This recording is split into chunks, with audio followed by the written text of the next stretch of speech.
I think we can move on then to the game of the week. Yeah, Steelers Jets, solid game here. Definitely game of the week between two quarterbacks. I have it. Where is it? The first time in NFL history that quarterbacks in week 1 on both sides faced the teams for which they started the season opener the previous year. I mean, obviously, Fields coming from Pittsburgh, Rodgers coming from New York. Yeah. And they both had great games. Rodgers goes 244, 4 touchdowns, no picks. No rushing, really, is Jalen or Justin Fields goes 218 passing and 1 touchdown passing, 48 yards rushing and 2 rushing touchdowns, so 3 total touchdowns. I thought Fields played very good I wasn't expecting much. Definitely exceeded my expectations there. The New York rushing attack, with new head coach Aaron Glenn, looks like he wanted an emphasis on that, and it worked out great. Breece Hall, 100-plus yards on the ground. Fields with 48. Braylon Allen only gets 6 carries for 9 yards, but does get that rushing touchdown early in the game. So I liked what I saw from this Jets team. Not what I expected. Garrett Wilson as well. Yep. He was fantastic. Him and the Ohio State connection was there. 7 catches, 95 yards, had a nice touchdown. New York just lost this game on a kick return where Gibson fumbled and set up a short field for Rodgers, and they took advantage of it. Chris Boswell, late in the game, it's a 60-yard field goal to take the lead, and Jets just couldn't get back in range. So all things considered, I think the Jets had a great start to the season for what I thought they would be. There was zero world where you see Steelers and Jets week 1 and you think there's going to be anywhere near 66 points scored in this game. Just absolutely crazy. I'm going to, when you sit on a podcast for 140 episodes or whatever we're at and all the short form stuff and all the live stuff, I have a lot of takes. I'm wrong about a lot of stuff. I'm right about a lot of stuff. And I've learned that when you are right about something and you have an opportunity to celebrate being right about it, do it before you end up being wrong. So I'm going to take my victory lap here with being right about Aaron Rodgers. That the Steelers absolutely should have been a no-brainer to get Aaron Rodgers. There shouldn't be any Steelers fans that were upset about that.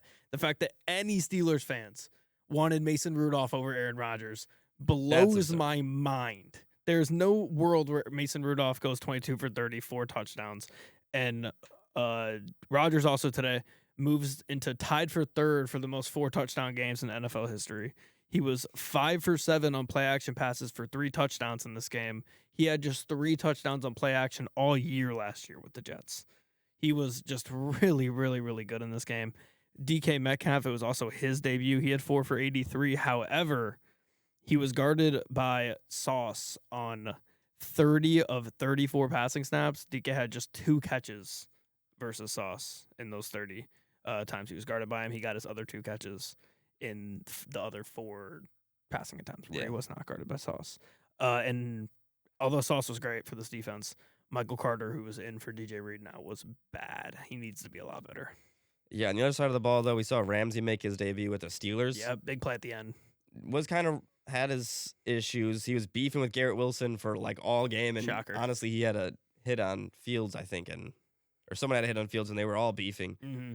But he's the one who gets the last laugh, and gets that big hit on Garrett Wilson, forces the incomplete pass, and he's able to celebrate. So a great start for, I guess, Jalen Ramsey in his debut with Pittsburgh.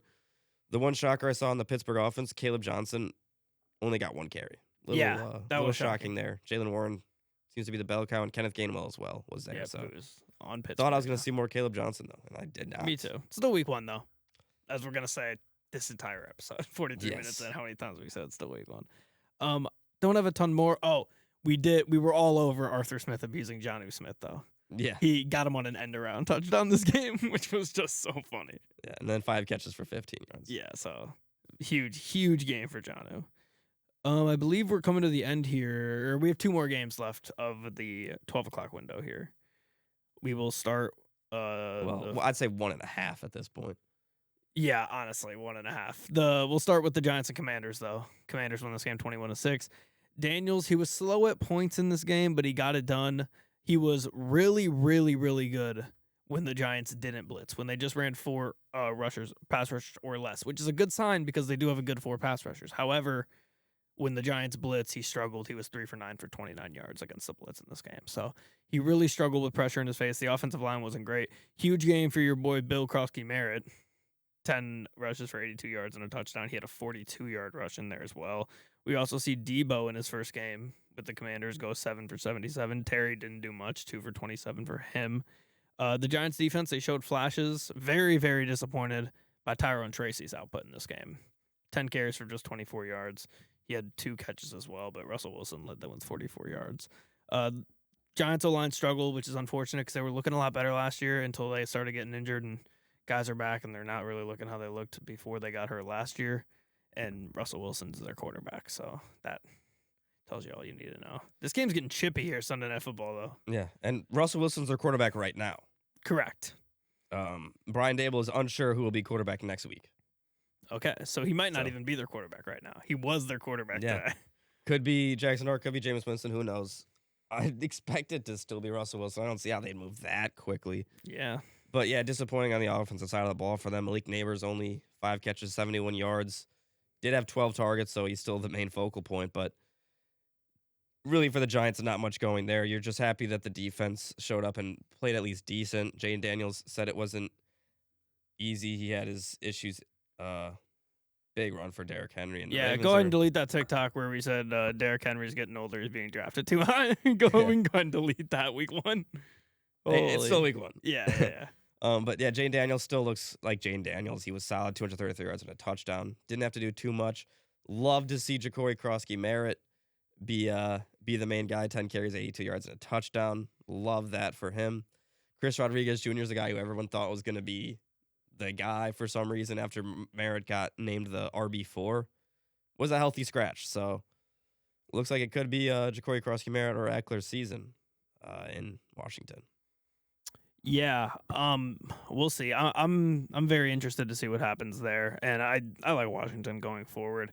It was just a slow start for Daniels, and this pass rush is good, so I don't blame him too much for the blitz stuff. Yeah, and the Giants' offense, last thing, their red zone offense was bad. They had gotten the red zone a couple times and just didn't score. Left probably 11 points on the board. This could have been a game if they could have scored in the red zone, but they just couldn't. Exactly. Is what it is there. All right, let's go with the last 12 o'clock game. Panthers, Jags. Yep. Feel like I missed almost all of this game. Yeah, to be honest, most of us did, I think. They had a delay for an hour and 16 minutes, so we got to see the start. The delay came in, and it was just kind of all around. But Jags pretty much dominated this game as Lamar runs in for a touchdown, and they're putting it on him early. Yep, Ravens first half. Love to see that from my guy Lamar, though, fantasy quarterback. Yep. And a lot of quarterbacks were taken before him in that draft. I don't know if you were paying attention. Oh, yeah. Wild. I felt very, very lucky that I got the best quarterback that late. But Bryce Young. Now he's the best quarterback now that you have him. Fantasy-wise, yeah. No, Allen's a better quarterback fantasy-wise. He gets more rushing touchdowns. I think last year Lamar was QB1 in fantasy. Allen was 1. Lamar was 2. Oh, because on the thing, on the thing it said Lamar. Maybe I'm wrong. I'll look it up. You can continue. Yeah, but back to the Jaguars Panthers game. I'm very disappointed in the Carolina Panthers, but I sat here last season and called it over after week 1, so I guess I have to calm down a little bit. Bryce Young wasn't great. 154 yards, a touchdown, 2 picks. It did not look good in this game. They didn't really run the ball very well either. Ted McMillan, though, when he was able to get the ball, he was solid, 68 yards receiving on 5 catches. They're still missing a couple guys. Jalen Coker's out, but great win for the Jags, and the AFC South has a solid start except the supposed top team. Trevor Lawrence, touchdown and a pick per norm, only 178 yards, but they ran the ball well on the ground. Etienne somehow, surprisingly, has a big game, 71-yard rush. He gets 143 yards total, so he was good there, was the main guy. Tank Bigsby only got 5 carries. I am surprised to see that because I'm not a big Travis Etienne guy. I'm not the biggest fan of his, but he had a good game. Surprisingly, not much Brian Thomas Jr., 1 catch for 11 yards there, and they were still able to dominate. So it's a new era in Jacksonville with Liam Cohen as head coach, and they started out very well. Travis Hunter, probably the biggest story. Don't know why I didn't mention him. 39 offensive snaps, gets 6 catches for 33 yards, so not the biggest day, and does also play 6 snaps on defense. So, yeah, that was interesting to me. Yeah, like you said, what was it? 39. Yeah, 39 offense, 6 on defense. And by the way, Lamar was 1. You're correct. He was QB1 by a decent amount of points too, like 40 points. Allen was 2. Yeah, like to see him go 5 for 68 in this one. That was good to see. Bryce Young, I'm not worried about Bryce Young because it's week 1 and we're on the 3rd year of week 1 for Bryce Young, and we know that he is not good. He's been bad in week all 3. He had 4 interceptions in the first 2. Yeah. And now 2 more. So I guess improvement. A combined 4 interceptions. So Okay. it's either 1-3-2 or yeah. Okay. 2-2-2. But this can't be the worst game. I don't think. No, last year's was bad. Yeah. Last year's, I'm pretty sure Andy Dalton had to come in at a point. Yeah, and they didn't have much of a run game in this game either. They got pretty much stomped in the first half and didn't have much coming afterwards. Trevor Lawrence was okay. Travis Etienne had a big 71-yard run, and honestly, that didn't completely just carry his rushing because you take that run out, he's still 15 carries for 70-something yards. So he got it done. That was good to see. 8.9 yards per carry for him. If he's playing well, then this Jags team I think could be decent offensively. And with 16 carries for him and just 5 for Tank Bigsby and 3 for Tootin, looks like he's RB1 in this room. Yeah, I mean, a lot of people were saying Tootin was going to be the guy, but I mean, Etienne, that's one of the best games of his career, to be honest. You got it. I mean, this running back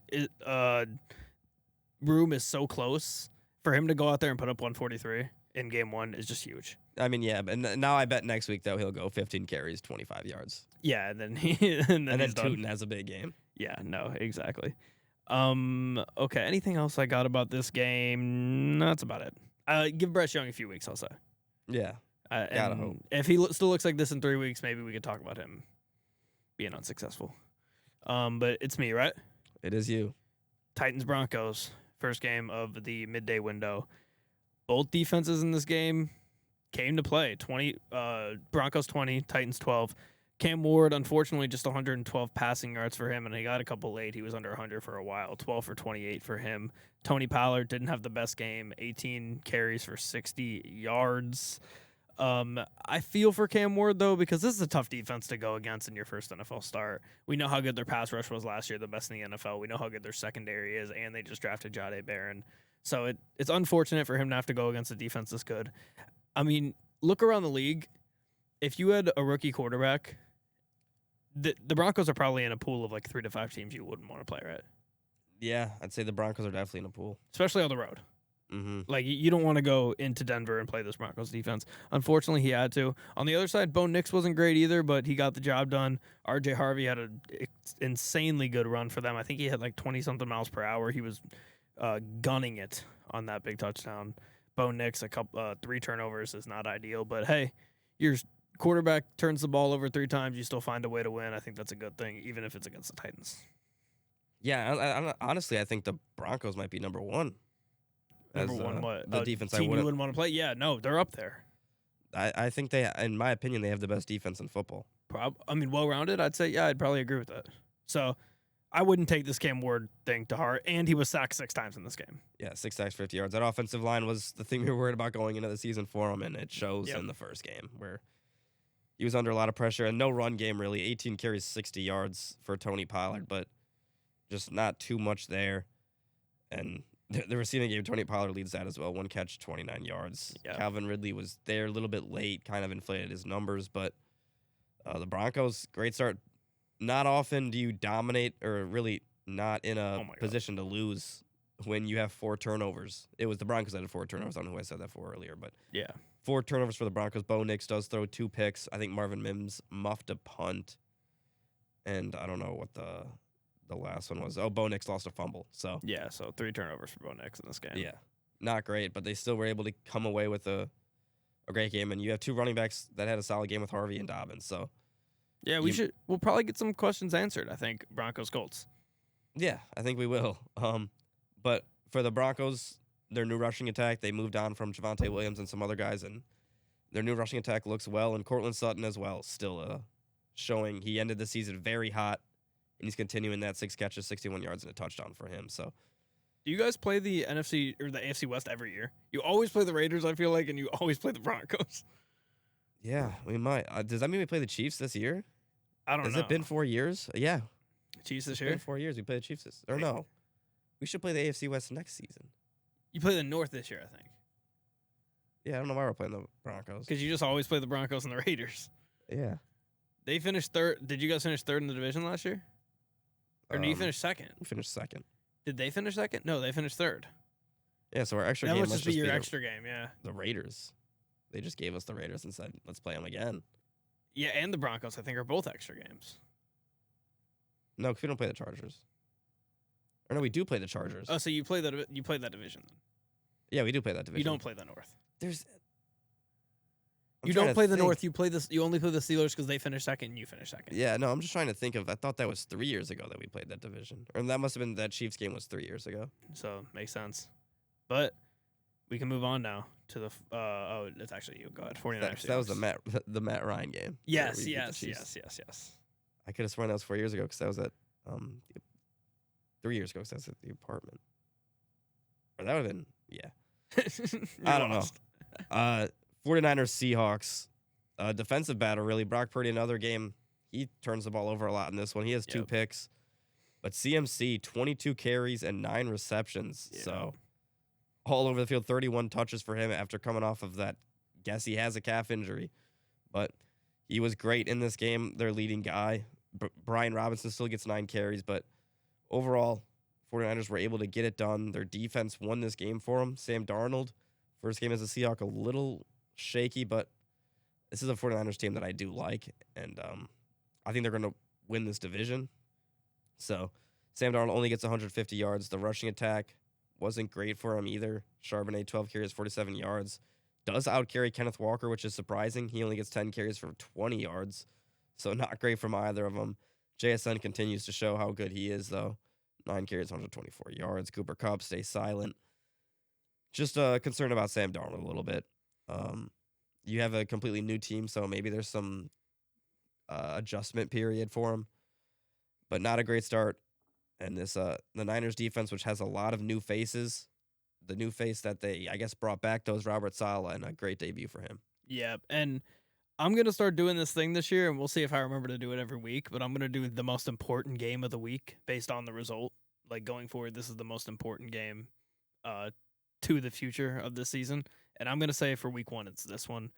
The Niners and the Seahawks, I think, are 2 teams who can finish with similar records. And for the Niners to go into Seattle and get a divisional win in week 1 is just huge, because it's going to be a lot harder to do that come week 12, week 13. They get to do it week 1. It's huge for that. It would have been the same thing if the Lions would have beaten the Packers. But well, I mean, I'm going to one-up you and say for mine, it's the Buccaneers going into Atlanta and beating the Falcons. That's your most important. Pretty much the same thing. So. Very, very similar. Very, very similar. But yes, this is a huge win for the Niners. As far as the Seahawks, JSN carried this offense. He had 124 of Darnold's 150 yards and 9 of Darnold's 16 completions were to JSN. So he dominated this game. Purdy was sloppy, but like you said, they leaned on McCaffrey a ton in the pass and the run game. Pearsall looks like he's going to be a difference maker with no Ayuk. Him and Juwan Jennings, he looks like he might be the one there. Seahawks defense, exactly what I thought it was going to be. They were very, very good in this game, held this Niners team to just 17 points. I think they're going to be able to do this against a lot of teams.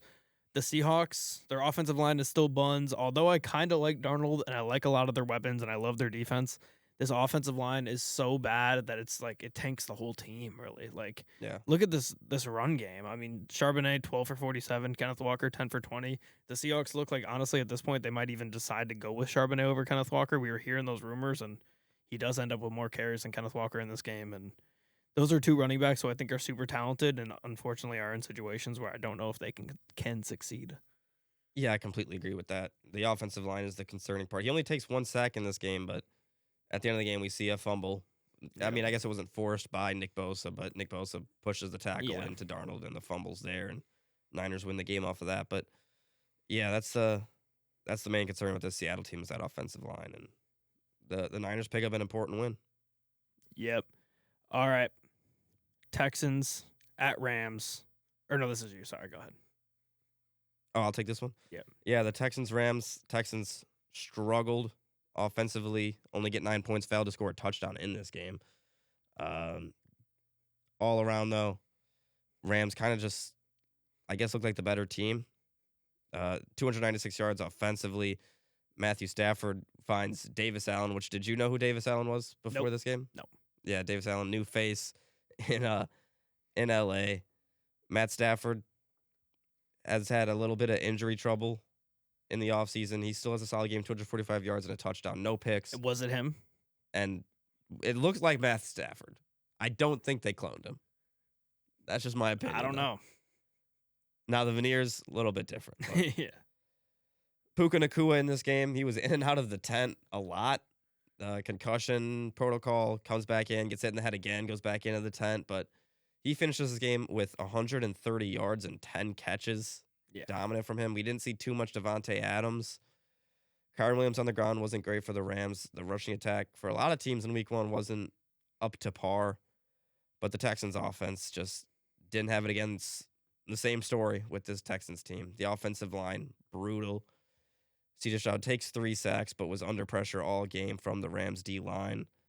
Didn't really have a rushing attack. Nick Chubb is the main guy with Joe Mixon out. It looks like 13 carries and 60 yards for him. Goombawale gets 2 carries for 9 yards. He does fumble in this game, though, with a fantastic punch by the Rams.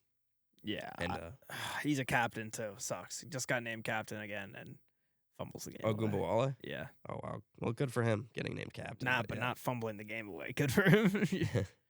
The Texans defense, though, doesn't concern me at all. That defense is going to be one of the best in football all season. But if the offensive line, it's the same thing with the Seahawks. If the offensive line can't hold up, the ceiling on this team is very, very limited, and they're the only South team to lose this week. So Right. That's actually a great comparison. I think the Seahawks and the Texans are a great comparison. I do think that if they both had good offensive lines, I think the Texans have way more potential. 100%. But they both, with bad offensive lines, go from a playoff team to looking like a team that just a not playoff team, really, honestly, at the end of the day. And like you said, their defense was phenomenal in this game, but you have to at least give them a touchdown. You can't not give them a touchdown. I don't care how good your defense plays. They locked up Stafford and this Rams offense outside of Puka getting 10 for 130 and just being absolutely dominant even when he was hurt. But the Texans offense, their leading receiver is Higgins with 32 yards. Like, just brutal. Xavier Hutchinson, 230. Dalton Schultz, 28. Like, every guy has like 2 or 3 catches for like 20 yards. Like, This is what this offense was. It was brutal. Like you said, Stroud only gets sacked 3 times, but he was pressured all game.